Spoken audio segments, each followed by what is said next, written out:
बड़े मध्य प्रदेश में तबादला नीति को लेकर के एक बड़ी खबर। 15 मई से तबादले खुलने के संकेत। अगली कैबिनेट में इसे मंजूरी भी मिल सकती है, यानी कि 15 मई से बड़ी संख्या में ट्रांसफर किए जा सकते हैं। प्रशासनिक अधिकारियों के 1 महीने के लिए ट्रांसफर विंडो खुलेगा, इसकी संभावनाएं हैं।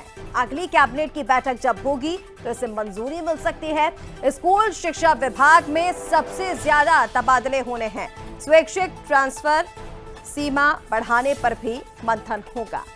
और ज्यादा अपडेट्स के लिए हमारे साथ एग्जीक्यूटिव एडिटर मनोज सैनी जी इस वक्त फोन लाइन पर जुड़ रहे हैं।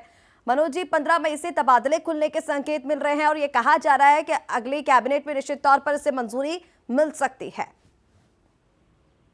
देखिए, लगभग इसकी तैयारियां कर ली गई है और सरकार यानी डॉक्टर मोहन यादव यही चाहते हैं कि जो जरूरतमंद लोग हैं जिनके ट्रांसफर के स्थानांतरण होना चाहिए तो उस पर काम करना चाहिए।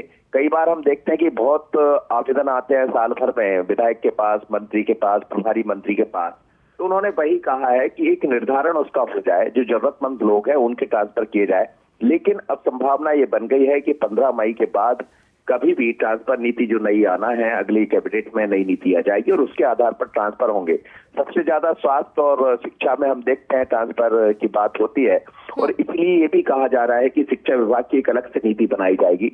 लेकिन इन सब के लिए निर्धारित मापदंड भी किए गए हैं कि कितने परसेंट कहाँ होगा। जैसे 200 तक के जो कैडर वाले हैं वहां पर 20% होंगे, 201 से 1000 तक है तो 15% होंगे, 1000 से 2000 तक है तो 10% होंगे और 2000 प्लस पद वाले संवर्ग है तो उनके 5% ट्रांसफर होंगे।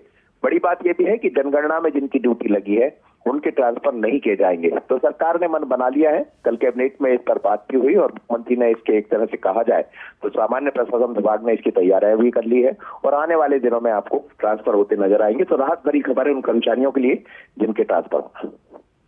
बिल्कुल मनोज जी, तमाम अपडेट्स के लिए बहुत शुक्रिया आपका।